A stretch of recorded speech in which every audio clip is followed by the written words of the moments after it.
मुख्यमंत्री ठाकुर सुखविंदर सिंह सुक्खू चंबा के विधायक नीरज नैयर के निवास स्थल पर उनकी स्वर्गीय माता चंचल नैयर की रस्म क्रिया में शामिल हुए। मुख्यमंत्री ने इस दौरान नीरज नैयर के शोकाकुल परिवारजनों से भेंट कर शोक संवेदनाएं व्यक्त की और उन्हें सांत्वना प्रदान की। उन्होंने ईश्वर से दिवंगत आत्मा की शांति और शोक संतप्त परिवार को इस अपूर्णीय क्षति को सहन करने की शक्ति प्रदान करने की प्रार्थना भी की है। मुख्यमंत्री ने कहा कि स्वर्गीय चंचल नैयर एक मिलनसार महिला थीं। समाज सेवा में दिए गए उनके योगदान को हमेशा याद रखा जाएगा।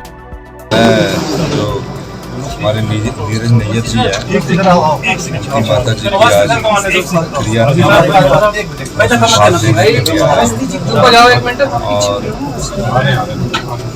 लंबी सफर के बाद वो हम सब लोगों को छोड़कर चले गए। हमेशा उनसे मिलकर ऐसा महसूस होता था, वो अपना पंच नहीं करते थे। जब हम सब लोगों ने एक दिन सबने जाना है, लेकिन थोड़ी बीमारी के कारण वो जल्दी चले गए।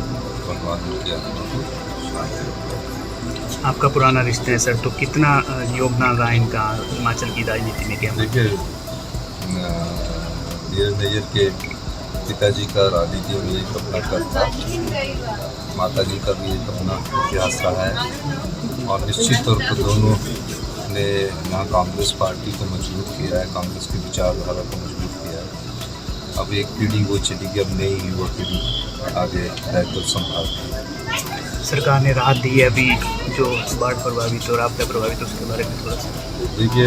आर्थिक तंगी के बावजूद भी अपने बजट के संसाधनों में हमने कटौती कर 16,000 जो आपदा प्रभावित परिवार है उनको हमने राहत प्रदान की। भारत सरकार के जो रिलीफ मैनुअल है और राज्य सरकार का भी जो रिलीफ मैनुअल था, उसमें घर जब पूरा तबाह हो जाता था तो 1,30,000 रुपया मिलता था। हमने उसको बढ़ाकर 7 लाख रुपया कर दिया। इसके अलावा 280 या 290 रुपये में उनको सीमेंट की बोरी उपलब्ध होगी, बिजली का पानी का कनेक्शन भी मिलेगा और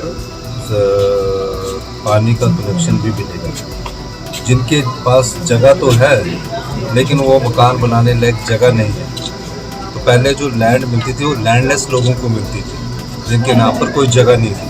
हमने इस आपदा प्रभावित क्षेत्र में उन परिवारों को भी जिनके नाम पर लैंड है लेकिन रहने लायक नहीं है, उनको भी शहरी क्षेत्र में 2 बिस्वा और ग्रामीण क्षेत्र में 3 बिस्वा मकान बनाने के लिए हमने नियमों में परिवर्तन किया। पहले कच्चा घर बनाने के लिए सिर्फ 60,000 रुपये मिलता था। हमने कहा कि जिस व्यक्ति का कच्चा घर टूट भी गया तो वो कच्चा घर बनाने के लिए 60,000 रुपये क्यों दो? तो जिस परिवार का पूर्ण रूप से कच्चा घर टूट गया होगा, परिवार रहने लायक नहीं होगा, और जो भी अधिकारी उसकी रिपोर्ट बनाएंगे, गलत रिपोर्ट नहीं बनाए कोई भी अधिकारी, जो भी सही रिपोर्ट बनाएंगे उसको हम पक्का मकान बनाने के लिए वो सुविधा उनको भी मिलेगी। सर, शहर परिसर में 6 परिवार चुगान वार्ड में भूस्खलन की जदोजहद के खिलाफ घिरे हैं। उनके लिए जो वहाँ का कार्य होना है उसके लिए हैवी बजट मेरे विधायक साहब ने मेरे ध्यान में भी लाया है और जो भी होगा हम उसका उचित उपलब्धि।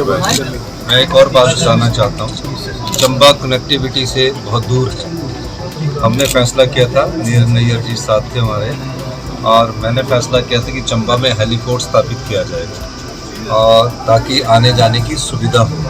और हेलीपोर्ट स्थापित करने का मकसद ये है कि आम आदमी को भी हेली टैक्सी की सुविधा उपलब्ध हो। इस सिलसिले में जो सिविल एविएशन मिनिस्ट्री भारत सरकार की उसकी रिपोर्ट आ गई है, पालमपुर और चंबा में जल्दी ही हेलीपोर्ट के जो DPR है वो बनकर तैयार हो जाएगी और हेलीपोर्ट अब जल्दी ही आने वाले 2 सालों में चंबा में हेलीपोर्ट बन जाएगा। और जिस तरह लोकल बस चलती है ना, यहाँ से लेकर वोल्वो चलती है चंबा से, उस तरह आपको सस्ते में हेलीपोर्ट की सुविधा उपलब्ध होगी। शिमला आप 1-1.5 घंटे में पहुँच जाएगा।